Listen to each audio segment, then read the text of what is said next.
ನಮಸ್ಕಾರ ವೀಕ್ಷಕರೇ, ನಾಳೆ ಜೂನ್ 6 ಅಮಾವಾಸ್ಯೆ ಮತ್ತು ಶನಿ ಜಯಂತಿ ದಿನ. ಈ ರಾಶಿಯವರ ಪ್ರಕಾರ ನಾಳೆಯ ದಿನ ಈ ವಸ್ತುಗಳನ್ನು ದಾನ ಮಾಡಿ ಶನಿ ಕಾಟದಿಂದ ಮುಕ್ತಿ ಸಿಗುತ್ತೆ. ಹಾಗಾದರೆ ನಾಳೆಯ ದಿನ ಯಾವ ರಾಶಿಯವರು ಯಾವ ಯಾವ ವಸ್ತುಗಳನ್ನು ದಾನ ಮಾಡಿದರೆ ಶನಿ ಕಾಟದಿಂದ ಮುಕ್ತಿ ಸಿಗುತ್ತೆ ಅಂತ ನಾವು ಇವತ್ತಿನ ಈ ವಿಡಿಯೋದಲ್ಲಿ ಸಂಪೂರ್ಣ ಮಾಹಿತಿನ ಹೇಳ್ತೀವಿ. ಬನ್ನಿ, ಅದಕ್ಕೂ ಮೊದಲು ಓಂ ಶನಿದೇವ ಎಂದು ಕಾಮೆಂಟ್ ಮಾಡಿ.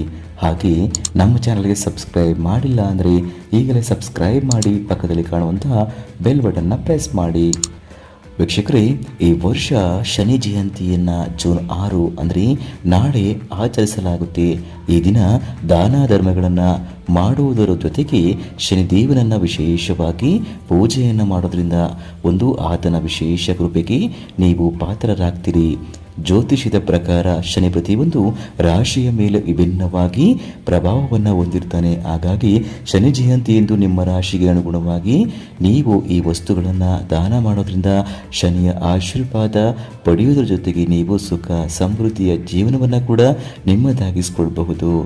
ಶನಿ ಜಯಂತಿಯಂದು ಈ ಮೇಷರಾಶಿಯವರು ಶನಿದೇವನನ್ನು ಮೆಚ್ಚಿಸಲು ಕಪ್ಪು ಎಳ್ಳು, ಉದ್ದಿನಬೇಳೆ, ಕಬ್ಬಿಣದ ವಸ್ತು ಮತ್ತು ನೀಲಿ ಬಣ್ಣದ ವಸ್ತುಗಳನ್ನು ದಾನ ಮಾಡಬೇಕು. ಜೊತೆಗೆ ಈ ದಿನದಂದು ಕಪ್ಪು ನಾಯಿಗೆ ಆಹಾರ ಅಥವಾ ಬಿಸ್ಕೆಟ್ಗಳನ್ನು ನೀಡಿ. ಮತ್ತು ಕಟಕ ರಾಶಿಯವರು ಶನಿ ಜಯಂತಿಯ ದಿನ ಈ ನೀಲಿ ಬಣ್ಣದ ವಸ್ತುಗಳು, ಅಕ್ಕಿ, ಹಾಲು, ಮೊಸರು, ಬೆಳ್ಳಿ ಬಟ್ಟೆಗಳನ್ನು ದಾನ ಮಾಡೋದ್ರಿಂದ ಮತ್ತು ಬಡವರಿಗೆ ಆಹಾರವನ್ನು ನೀಡೋದ್ರಿಂದ ತುಂಬಾ ಶುಭ ಫಲಗಳ ಪ್ರಾಪ್ತಿಯಾಗುತ್ತೆ ನಿಮಗೆ. ನೀವು ಕನ್ಯಾ ರಾಶಿ ಸೇರಿದರಾಗಿದ್ದರೆ ಶನಿ ಜಯಂತಿಯಂದು ನೀವು ಹಸಿರು ವಸ್ತುಗಳು ಮತ್ತು ಹಸಿರು ತರಕಾರಿ, ಹಣ್ಣುಗಳನ್ನು ದಾನ ಮಾಡಿ ಮತ್ತು ಈ ದಿನ ಹಸುವಿಗೆ ಹಸಿರು ಹುಲ್ಲನ್ನು ನೀಡೋದ್ರಿಂದ. ಇನ್ನು ವೀಕ್ಷಕರೇ, ವೃಶ್ಚಿಕ ರಾಶಿಗೆ ಸೇರಿದ ಜನರು ಈ ದಿನ ಕೆಂಪು ಬಣ್ಣದ ವಸ್ತುಗಳು, ಬೇಳೆಕಾಳು, ಕೆಂಪು ಮೆಣಸಿನಕಾಯಿ ಮತ್ತು ಕಪ್ಪು ಬಟ್ಟೆಗಳನ್ನು ದಾನ ಮಾಡಬೇಕು.